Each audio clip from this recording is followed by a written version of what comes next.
بسم الله الرحمن الرحیم. شروع کوم د ډیر زیات بخون کی او د ډیر زیات مهربان رب په نوم باندې. السلام علیکم ورحمت الله وبرکاته. امید در کوم چې تاسو ټول په ټیک ټاک الله پاکم خوشاله آباد ساته. الله پاک دې موږ او تاسو ټول د ژوند په موضوع باندې پوه کړي.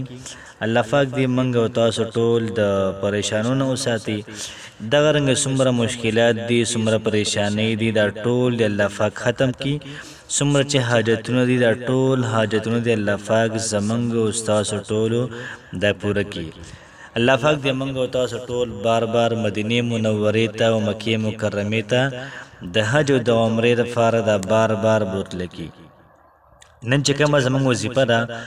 او ډیره زیاته اغلا وظیفه ده، د جمعې د شپې حوالې سره ده، د جمعې د ورځې حوالې سره ده. کم بنده د وظیفه د جمعې په شپه باندې کوي، دغه رنګې د جمعې په ورځ باندې دا وظیفه کوي. الله پاک به د انسان ټول حاجتونه د پوره کوي. یاد ساتئ چې وظیفه خلک د یو حاجت لپاره کوي، او په دې وظیفه کې دا حیثیت دی، په دې کې دا صلاحیت دی، دا تاثیر پکې دی چې موږ به کوو د یو حاجت لپاره الله پاک به پوره کوي موږ او تاسو له په زرګونو حاجاتو. یو بنده داسې دی چې هغه حاجات دا پوره کېږي نه زه ورته دا وظیفه هم د جمعې په شپې دا وظیفه وکړي او سره د نفل وکړي، انشاءالله العزیز حاجات به ضرور پوره کېږي. دغه رنګ یو بنده داسې دی چې هغه ته یو غټه پریشانی ده، هغه ته مشکلات دي. د پریشانی او د مشکلاتو لپاره محترمو دا وظیفه تاسو یو پیره د جمعې په ورځ یا د جمعې په شپه باندې وکړئ. تاسو ته به د دې وظیفې خوند محترمو دا معلوم شي. نو تاسو ته چې به کله مسله را پیښیږي نو تاسو به په دې وظیفه باندې ضرور ټرای یو ځل دا همها کوئ. دغه رنګ فرمایي یو سړی یو نوی ژوند غواړي چې زما دا ژوند بدل شي او دغه رنګ د سکون زندگی دی الله پاک ما ته راکړي. داسې زندگی چې په هغې کې سکون وي، په هغې کې آرام وي، هغې کې راحت وي، هغې کې خوشحالۍ وي. داسې ژوند د الله پاک موږ او تاسو له راکړي چې هغه ځای کې زموږ او ستاسو مشري چلیږي، اډر چلیږي. نو یاد ساتئ چې دې لپاره هم دا وظیفه ډېره زیاته پاورفل ده، دومره تاثیر واله وظیفه ده. د چا کاروبار چلیږي نو د کاروبار دپاره یې وظیفه کړله، د جمعې په شپه یا د جمعې په ورځ باندې دا وظیفه کوي او سره دا 2 رکعته نفل کوي.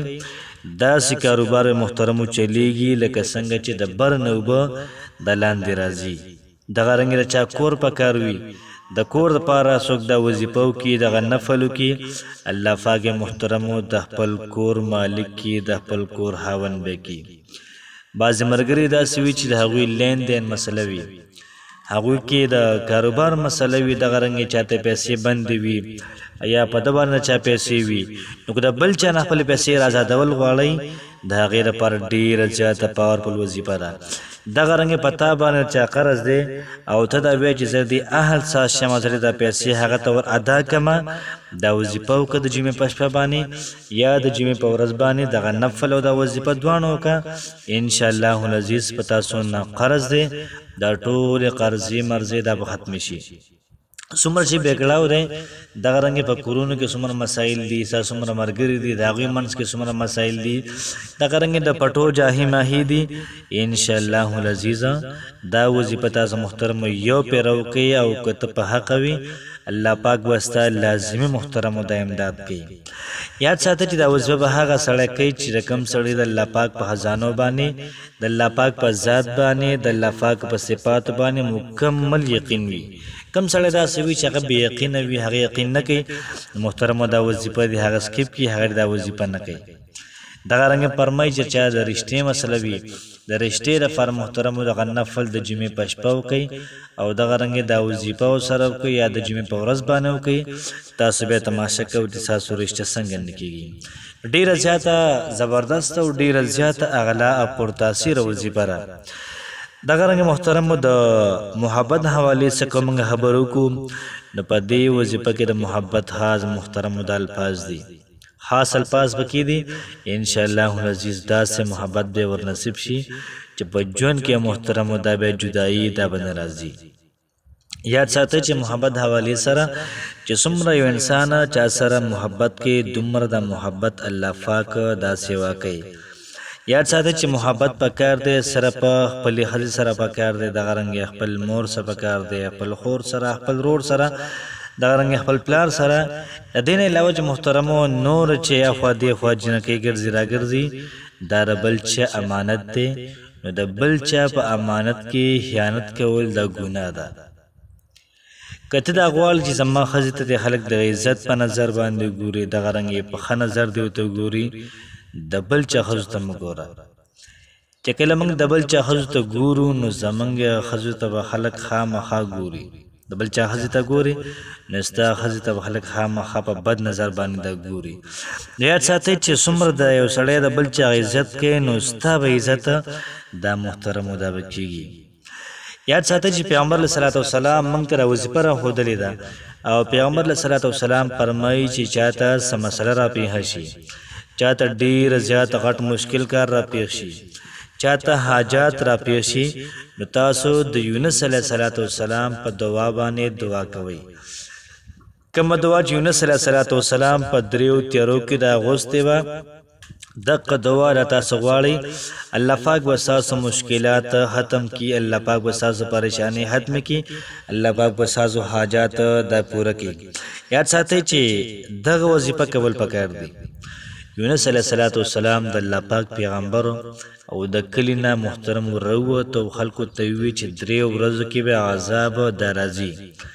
یونس علیه السلام د هغه ځای نه راووتو کشتۍ ته بیا د کشتۍ نه لاړې د مۍ هیټې ته او دغه رنګ یې په هغې کې محترم او دا پروت په دریو تیارو کې یونس علیه السلام دا و الله پاک فرمایي که یونس علیه السلام دا وظیفه نه وی کړې دا ما د مۍ د هیټې نه نه وی رایستی یو طرف ته تیاره د سمندر ده بل طرف ته تیاره د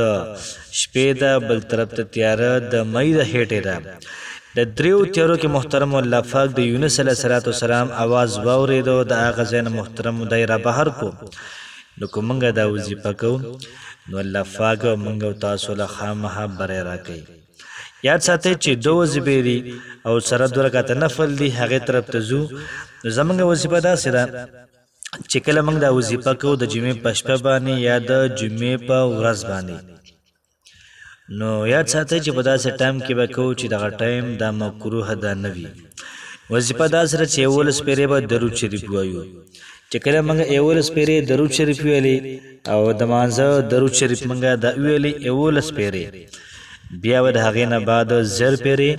لا اله الا انت سبحانك اني كنت من الظالمين دا به 0 پیرې ووایو بیا به د هغې نه بعد 3 پیرې د مانځه درود شریف دا ووایو لومبي کې 11 پیرې بیا 0 پیرې لا اله الا انت سبحانك اني كنت من الظالمين بیا 3 پیرې د مانځه درود شریف بیا ورپسې 113 پیرې یا ودودو 113 پیرې بیا ورپسې 101 پیرې الله الصمد بیا دغه رنګې 2 رکعاته نفل به وکړو نو نیت کوم د زړه د اخلاصه 2 رکعاته صلات حاجت مونځ په دې ازرواح پر ازر هده ها سورۃ تعالی را محمد کعبه شریف په لور کو الله اکبر 2 رکعاته نیت به دا وتړو بیا د هغې نه بعد مونځ به شروع کو سورۃ الفاتحه به وایو بیا د سورۃ الفاتحه نه بعد به آیت الکرسی لس پیری وایو کچاله آیت الکرسی نه ورځي نو سورۃ الکافرون دا به لس پیری بکی وایي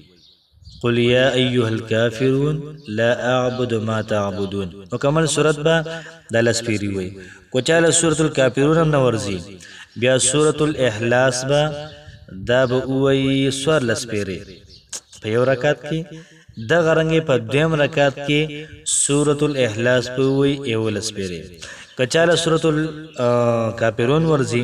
آیت الکرسی ورزي هغه وړاندې رکعت کې د 11 پیری وی او د غرنګ په دویم رکعت کې به هغه سورۃ الاخلاص وی کچاله لومبي کې آیت الکرسی نه ورزي او سورۃ الکافرون دا نه ورزي د پړمبي کې هم سورۃ الاخلاص 14 پیری وی او په دویم کې هم 14 پیری وی او دا غرنګي کوچاله ورزي پړمبي کې آیت الکرسی لس پیری یا کو دغه نه ورزي ول سورۃ الکافرون لس پیری او دا غرنګي په دویم رکعت کې سورۃ الاخلاص 11 پیری په وای دغه طریقه وا بیا د هغې نه بعد درود شریف وای